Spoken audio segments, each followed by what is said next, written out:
You're listening to the We Are Libertarians podcast network. Find all of our shows at wearelibertarians.com. Get ready for Netflix's gripping new medical drama, Pulse. Set in a cutting-edge Miami trauma center, third-year resident Dr. Danny Sims is unexpectedly thrust into a promotion when beloved chief resident Dr. Xander Phillips gets suspended. Then, with the emotional and physical stakes at their highest, a storm will push the hospital and its residents to their limits. Witness how life can change in a heartbeat when you're operating under pressure. Watch Pulse, only on Netflix. This episode is brought to you by Temptations Cat Treats. Your cat will come running for the perfectly irresistible Temptations Creamy Puree and Temptations Lickable Spoon Cat Treats. The best time to feed lickable cat treats to your cat is anytime. Feed by hand for a playful moment, in a bowl for a creamy treat, or as a topper to make mealtime fun. Visit temptationstreats.com to learn more. Universal pre-K, Head Start, whatever you want to call it, has been a contentious issue for a long time. Basically, it's government-funded education for 3 and 4-year-olds, right? So we send them, 3 and 4. And then at 5, we send them off to kindergarten, and then, they get into the meat grinder of K through 12. And right, we're all libertarians here. We don't want more government schools. All right, maybe we do, maybe we don't. We talk a little bit about that towards the end of this as I share some of my experiences with our 6-year-old who's going through public schooling and some of my thoughts. All right, but enough about that. I read this article in the Detroit News. Michigan's pre-K promise can do more to reach families with Susanna Barnes Pettit. And she is a social mobility fellow with Young Voices and a policy manager in the Washington, D.C. area. She's a Michigan native. And that Gretchen Whitmer was up to more nonsense. She created a Head Start program for Michigan. And guess what? Nobody's using it. So we talk about why. What is it? What is Head Start generally? What is pre-K? Why are people in Michigan choosing to stay at community-based organizations like the one I went to at the Methodist Church when I was a kid? And how should we fund pre-K if we're going to fund pre-K? So we talk a little bit about that. And really, at the end of the day, it's about you parents, okay? We can rant against government schools. There's a lot of great principals, a lot of great public school teachers. There's a lot of great people trying to do their best work at these public school systems. I'm not one of these people trying to ransack the school board. Really, at the end of the day, it's the parents. So we talk a little bit about that too. So stay tuned here on the Chris Spangle Show. Susanna, thanks so much for joining me today. Yeah, thank you so much for having me. It is great to talk to someone from the People's Republic of Michigan. Yes. I was sharing with you, I live in Indiana, so you're Indiana's hat is what we call you here. And look, Indiana's better, but you're still better than Ohio. So yes. You've got that going for you, and you're definitely not Illinois. I'm glad we can join forces against Ohio. As a staunch University of Michigan fan, happy to rag on Ohio anytime I can. See, it's awkward here because we have IU versus Purdue. And so you have these business relationships where they went to Purdue, and I'm an IU fan. I went to a version of IU. And it's like, it gets tense. So at least you get to hate somebody in another state. That must feel exactly. good. It does. Yeah, we were talking about COVID beforehand and just how has Michigan and Gretchen Whitmer, let me just ask you this completely non-relevant question to what we're going to discuss today because I'm curious. Because as someone close to your state, I watched Gretchen Whitmer make crazy decisions during COVID, like we're not going to sell you seeds and just all these weird things.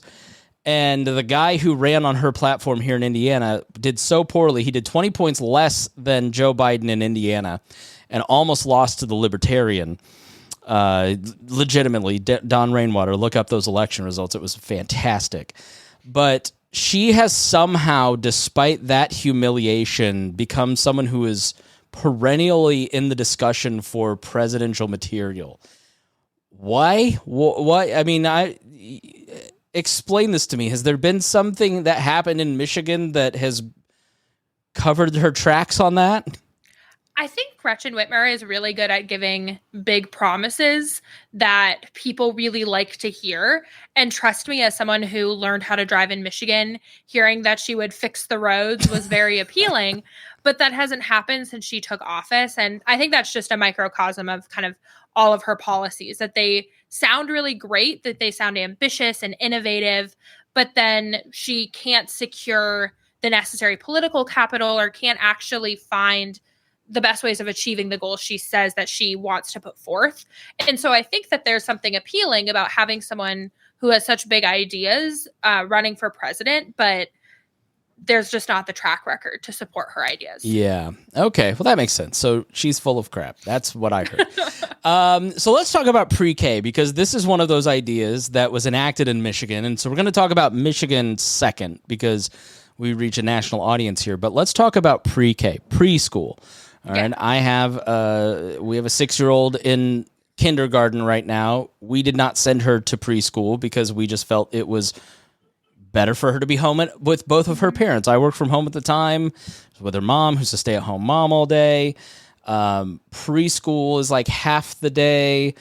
And there has been a movement for a very long time to make pre-K a government-run, funded system, right? Especially as childcare becomes more expensive. It's sort of just a way to offer free babysitting, in my opinion.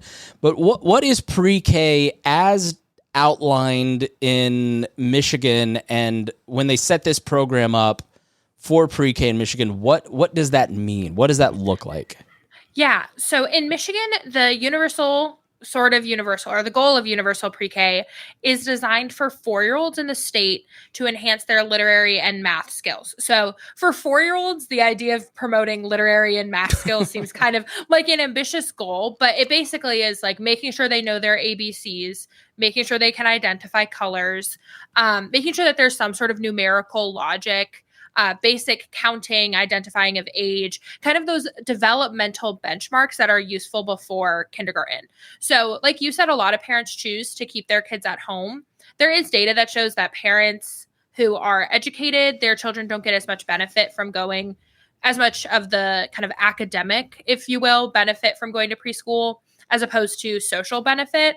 But most people who choose to keep their kids at home, they don't see as big of a difference, although low-income families are the ones who generally benefit the most from attending preschool to help achieve kind of those developmental benchmarks that maybe, as you said, like your wife stays at home, you work from home. If both parents are working, families might not be able to access those. So that's kind of the purported benefit of having universal pre-K, is that students are entering kindergarten at the same level. And then this kind of trickles up to helping the teachers where they aren't doing as much remedial work, making sure that children who maybe don't know red from blue are now able to identify that. They can instead focus on, let's talk about the order of the rainbow or different colors and how colors mix. And so it's kind of a catching up game to make sure that everyone's on an equal playing field when they enter kindergarten. Got it. So I don't know if you went to preschool. I did. I went to the Methodist church for preschool, like probably most of Indiana. Is that what it looks like up there in Michigan? Who's doing the bulk of pre-K work right now? So it varies. I also went to parochial preschool. I went to a Lutheran preschool up in Michigan. And so I'm very similar. I went to preschool at 3 and 4. About 60% of 3 and 4-year-olds in Michigan are enrolled in pre-K, which is about the average for most states.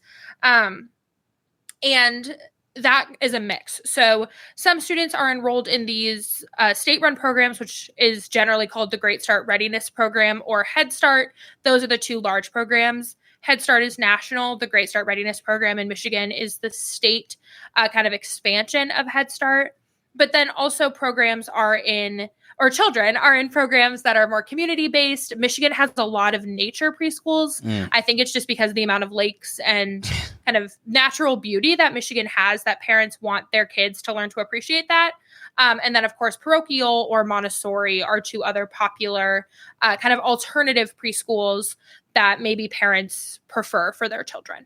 Yeah, here in Indiana, we tried the Corn preschool, and that just wasn't that as interesting as going to Lake Michigan or hiking around Grand Rapids. Yeah, it's a tough.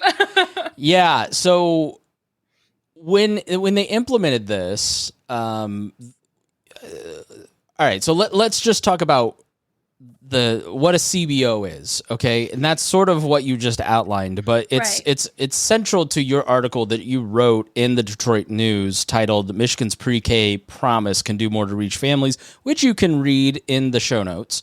But why is there such a wide variation in CBO participation across the different regions of Michigan? It seemed like there was some regions are more apt to do preschool than others. Yeah, so CBOs are those Montessori religious kind of alternative preschool programs. It stands for community-based organizations, and these are typically private schools. So right now, 30% of Michigan's Great Start Readiness Program, or GSRP programs, are dedicated to CBOs. So 30% of the seats that are given to low and middle income students are going to these community-based programs. However, these programs face kind of unique restraints. They don't know how many seats they're going to get. And so since they are privately run, it's hard to have the incentive to allocate a seat to a student who might not be able to pay tuition if you don't know that the government will be footing their bill. So these CBO programs are more likely to say yes to a higher income student whose parents have the money to pay for them than a lower income student who maybe is interested in the program, but is relying on the allocation of federal funds. It's also that since they don't, or state funds, excuse me, it's also that since these schools don't know if they're going to get money, they can't expand. So They maybe aren't recruiting a teacher who just graduated from a local university with an early childhood education degree because they don't know if they're going to have enough students or enough funding to pay for that person. So there's kind of this timeline mismatch where if you don't find out until middle of August that you have seats available, you may have already missed the deadline. And this is especially important for low-income families who need more time to plan and more time to kind of get prepared for preschool. As I said, if both parents are working, they might want to have that certainty that they will have a place because it serves as a form of childcare for a lot of low-income families. Right. So high-income families are able to attend these more unique, and I would say, as someone who wishes I had gone to nature preschool, it seems really fun. And I think a lot of kids would love that, but it's hard to prevent it from being kind of a luxury good where it only goes to high income families and it's closed out from the low income. And if you look at the data in Michigan, a lot of those programs are in higher income towns as opposed to lower income towns. Got it. So just so I'm clear, because I think when acronyms start flying around, it's like talking to a member of the military. They're like, I went over to the AOC and had my DW4, and you're like, what are you talking about? Okay, so a CBO is that community-based organization. The GSRP is like the Head Start of Michigan. It's a state-funded program. And is there a third category? Does everybody kind of fall into we're funded by the government, we're funded by private money when it comes to Michigan's pre-K system?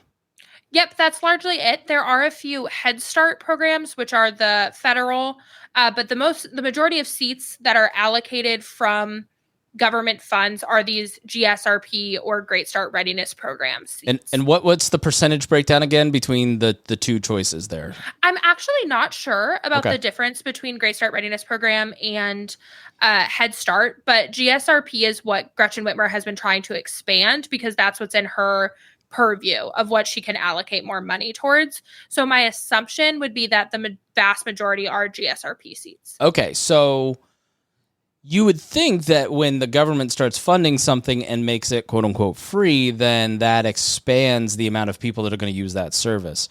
But what you found there in Michigan is that there are a lot of open seats in the GSRP category. And so why do you think that is? Tell us kind of the magnitude of the open seats. Like what, and would you qualify the program largely as a failure at this point based on headcount?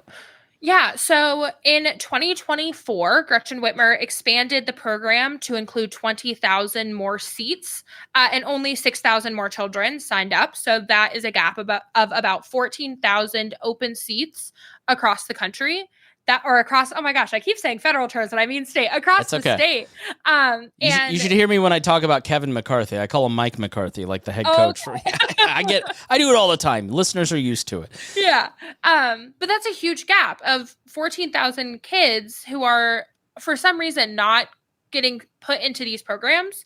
And it's not that students are going to preschool. As I mentioned, 61% of students of the age group are in preschool. And it's not that these programs aren't good quality.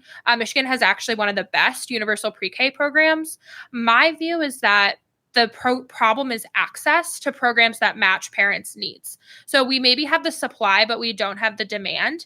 Not everyone can afford, parochial school from K through 12, but parents might value sending their children to religious-based education for preschool, or they might value the Montessori style of parenting and want to send their children there. And so parents who are looking at preschool programs and maybe have a little bit more income elasticity and are able to kind of absorb that cost might be choosing to say, you know what, even though it's free, I don't want to send my kid to one of those public programs. I would prefer to send my child somewhere that matches what we value. And so I kind of propose that if we want to achieve this goal of universality, which is 75% of Michigan's 4-year-olds enrolled in a public preschool program, that we need to have more seats in these community-based programs. If the goal is increasing universality, that's one way of doing it, but you can also kind of give the power back to the parents and do this through education vouchers or education savings accounts for preschool, which I don't think would fly politically in Michigan, but it does put the power to the parents, which has a lot of value, since this seems to be, the parents aren't interested in the programs that currently exist. Yeah, I would fall into that category. I mean, we just have no interest in preschool, right? Like, you really only get, I saw this Jordan Peterson thing, and I'm not like a big Jordan Peterson watcher, but it's like, you only get 4 years with your kids. And it hit me kind of hard. I was like, wow, we really only do get 4 years before they go to kindergarten. And then they're kind of, our daughter's dealing with all these social complexities, right? I don't know. It's we just haven't found a lot of value in preschool.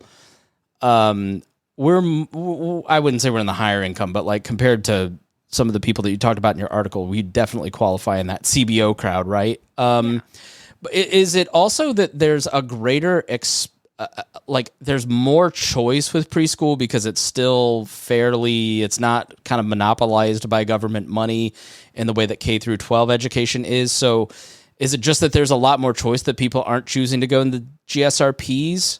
I think so. I think that, like you said, people have these precious few years with their children, and the idea of sending them to school might be it's just not something they're comfortable with. You see a lot of parents using home-based care, which is a neighbor maybe who does a few hours of preschool a day, and it feels a little bit more value aligned.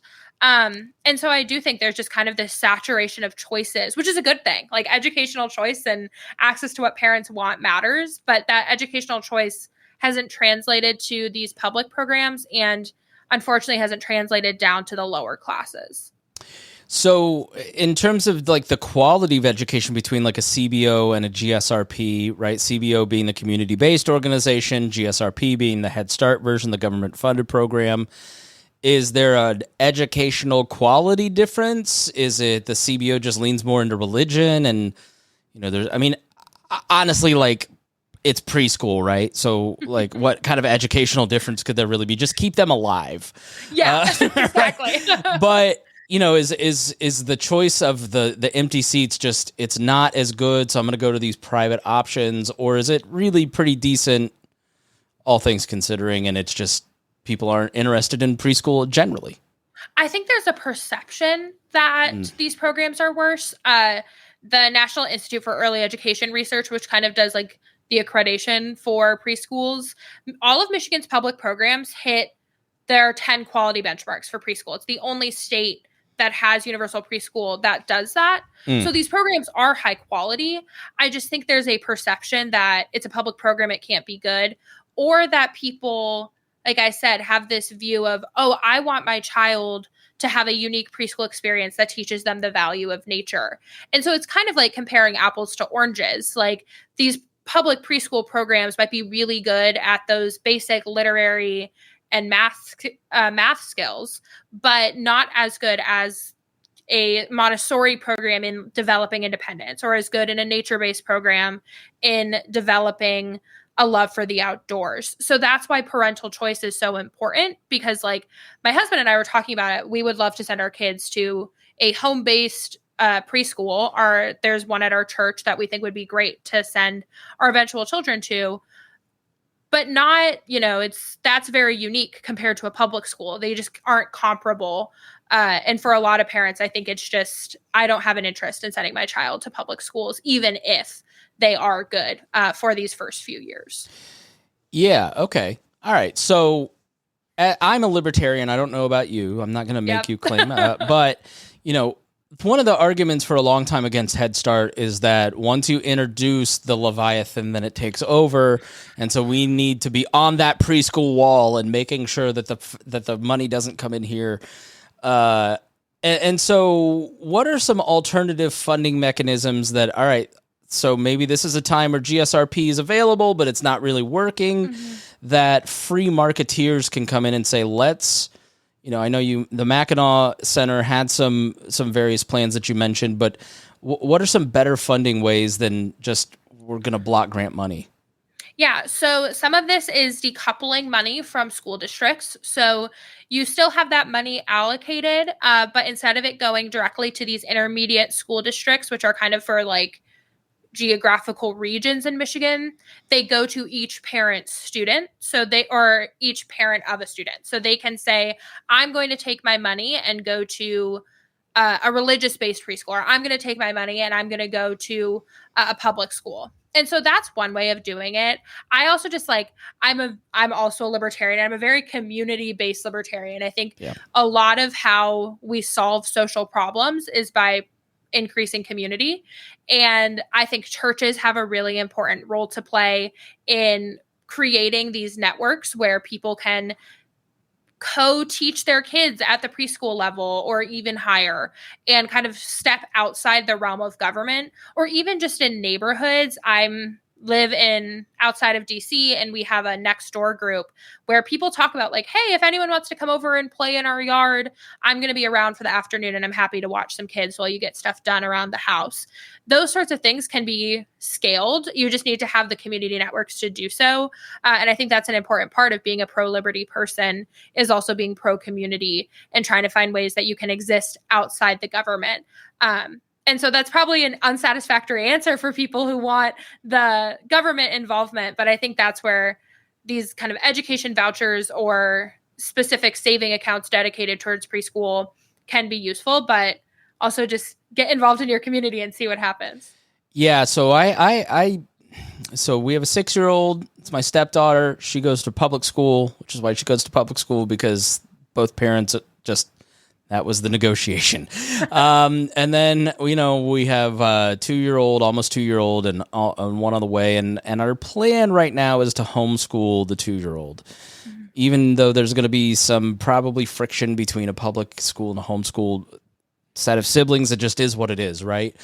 But it has been interesting to have a kid in a public school. It is not a great public school. They're trying, right? Like, this is the thing, is I think once you have experiences in life, your libertarianism maybe, I don't know, erodes or changes or becomes more thoughtful, is the way that I like to think about my show these days. But you see a struggling school that is getting its funding stripped for music, art, gym. Now they're going to have to share those teachers between 7 other public schools in the inner city public school that she goes to. She tested into one of the top 10 schools for elementary next year, so she'll be in a different, better educational setting, which is great for our kid. But it also is really tough for the kids that aren't going to have that same system. But one thing that I've found is, at this school, we are involved parents. Her dad is involved. My wife is very involved. There's like a quarter of the class that is very involved, and then there's 3/4 that just don't care about their kids' education, which I think is really sad, which is sort of what shades it. And So I wonder how much of the seats not getting filled is just people not even caring. And that also scares me for like the voucher system, because man, I don't want more erosion in these schools, and then you have like this segregated school system. But also, like, give us the money because we care and want to put our kid in the best educational system.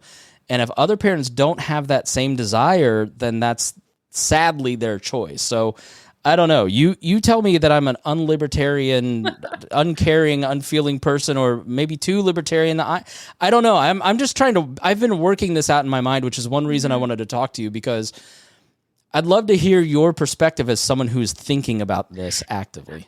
I mean, I totally empathize with you. I call myself a bleeding heart classical liberal because I also think about those things of like, what about the kids whose parents don't care?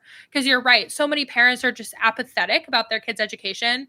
And I love what you said about like music and art, that those are what's getting cut when those are what are, for me, it was my lifeline in school. I was good at school. I was good at math, science, all of that. But what brought me joy was art and music. And I ended up being an economist. That wasn't my career, but Right. It is something that like got me through school. It was the joy of my day was going to, be in the theater club and going to dance class. And those things are really valuable. And I think depriving of children of that, we know is bad for their development as well. And so I think it's sad that that's what we cut and what we devalue.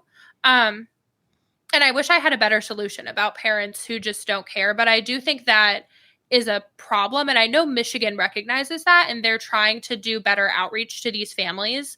But if you have, especially for the low income families who have so many conflicting priorities, it sometimes gets pushed to the back burner, and it's a privilege to care deeply.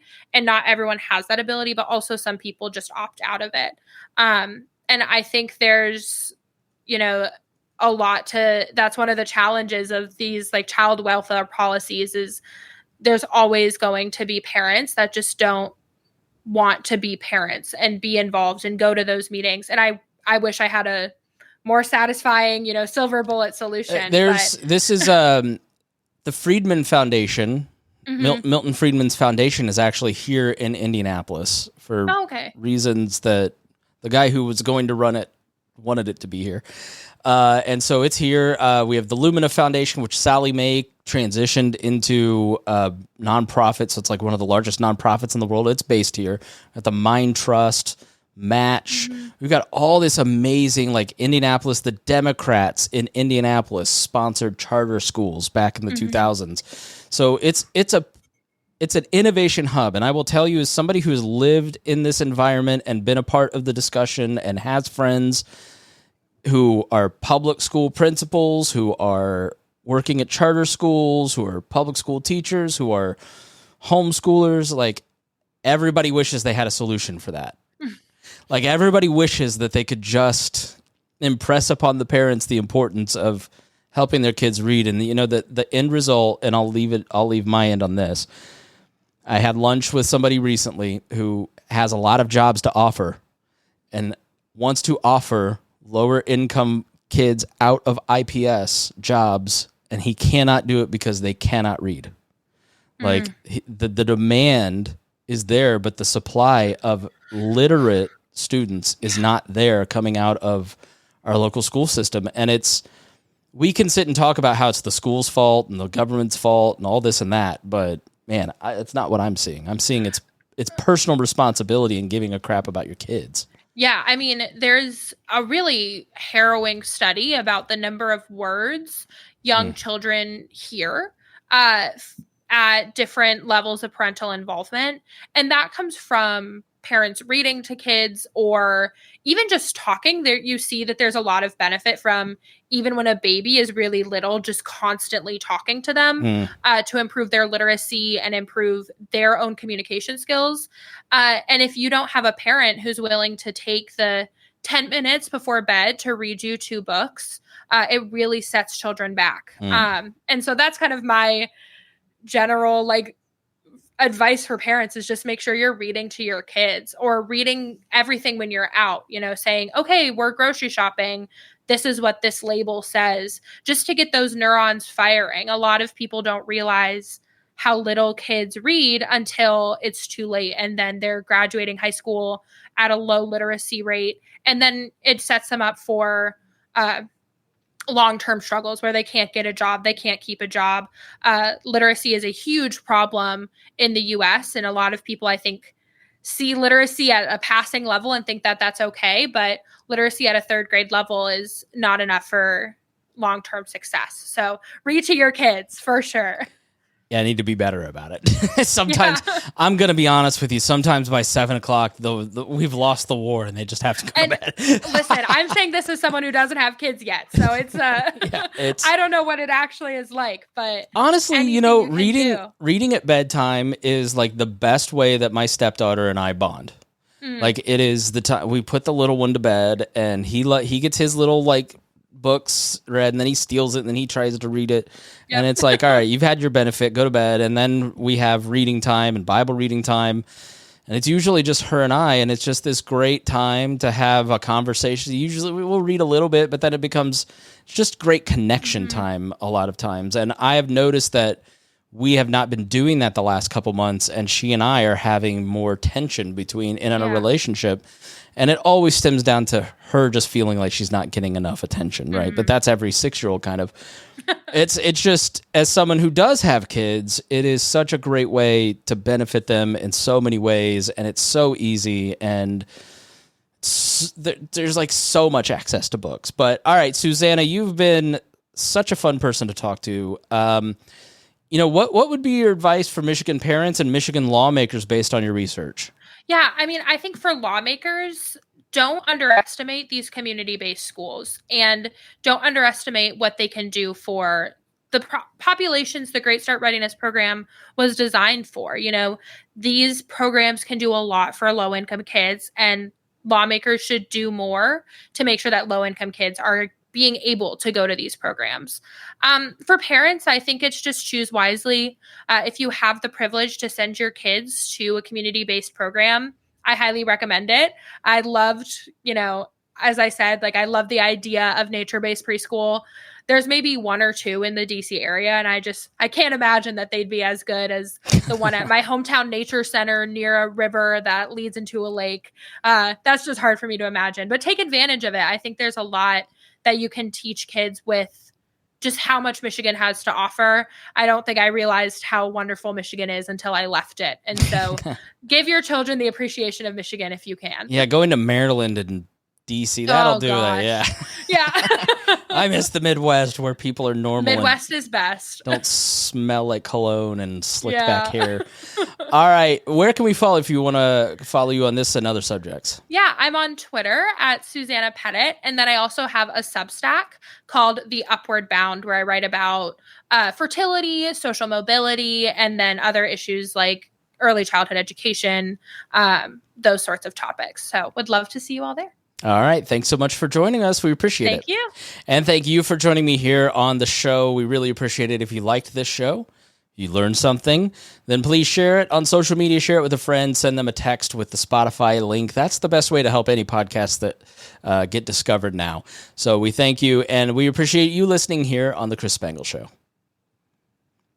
All right, Susanna, thanks so much. Thank you. That was so much fun. Yeah, it was great to have you, and let me just stop.